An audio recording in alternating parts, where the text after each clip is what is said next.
Buenas noches, profesor. Mi nombre es Silvia Vargas y voy a sustentar la actividad de ANOVA de dos factores.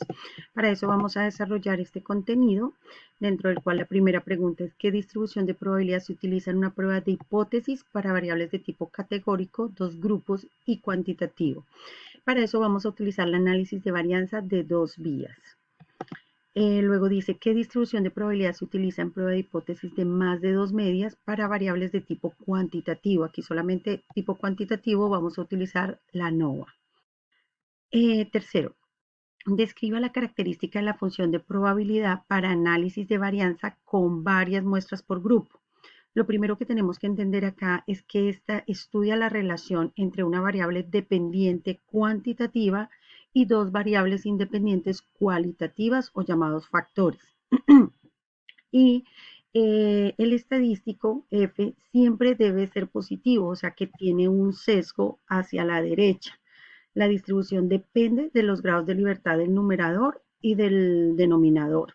Vamos entonces a tener una zona de rechazo y una zona de aceptación. Más adelante vamos a explicar cómo. Describe el estadístico de prueba utilizado para análisis de varianza con varias muestras por grupo. Primero entonces tenemos que hallar la variación entre grupos, o sea, entre las columnas. La información que tenemos en las columnas, entonces la suma a los cuadrados de las columnas, vamos a tener entonces esa variación entre grupos. Lo mismo para variación entre filas. Entonces la suma a los cuadrados de las filas. Tenemos la variación total y tenemos la variación dentro de los grupos y la variación de la interacción, de cómo entre ellos están interactuando. Aquí tenemos entonces los estadísticos y tenemos el estadístico para mirar el comportamiento de las filas, de las columnas y de la interacción. Esto lo hallamos entonces con el promedio de los cuadrados de las variaciones en los bloques sobre el promedio de los cuadrados de las variaciones dentro de los grupos, lo que mencionaba al principio, el promedio del numerador, el promedio del denominador y nos va a dar este estadístico. Y para las columnas, entonces tenemos acá el promedio de los cuadrados de las variaciones entre los grupos sobre el mismo promedio de los cuadrados de las variaciones dentro de los grupos. Aquí este es el de interacción. Entonces tenemos el promedio de los cuadrados de las variaciones de interacción sobre el promedio de los cuadrados de las variaciones dentro de los grupos. Así hallamos el estadístico. ¿Y cómo lo interpretamos? Entonces acá tenemos, de acuerdo a nuestro ejercicio desarrollado, tenemos tres gráficas, lo cual nos da la interpretación para los turnos, cómo fue ese promedio, cómo estuvo ese estadístico, para las áreas, y el último que tenemos acá es el de interacción entre turnos y áreas.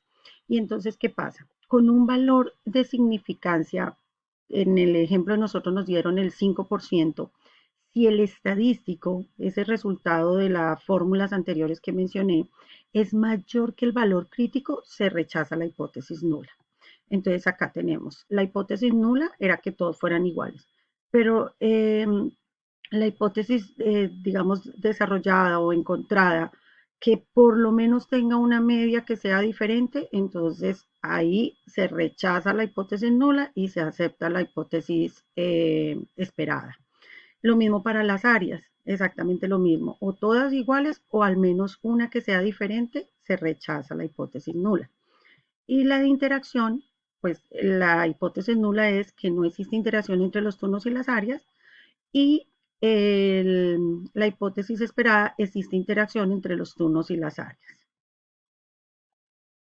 ¿Qué suposiciones se debe hacer para el análisis de varianza con varias muestras por grupo?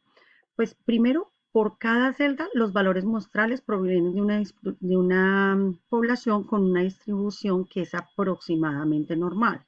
Las muestras son independientes entre sí, los valores muestrales se categorizan en dos factores y todas las celdas deben tener el mismo número de valores muestrales. Son muestras aleatorias simples y todas tienen igual varianza o desviación estándar. ¿Qué es análisis de varianza de dos factores con varias muestras por grupo? Entonces, he mencionado dentro del desarrollo, lo que esto intenta es estudiar cómo influyen por sí solos cada uno de los factores sobre la variable dependiente, así como la influencia de las combinaciones que se pueden dar entre todos estos factores, que es la interacción entre ellos. Esto es todo, profesor. Muchas gracias. Aquí están las referencias y bueno, nuevamente la participación del encuentro y pondré ahí el link del video. Muchas gracias.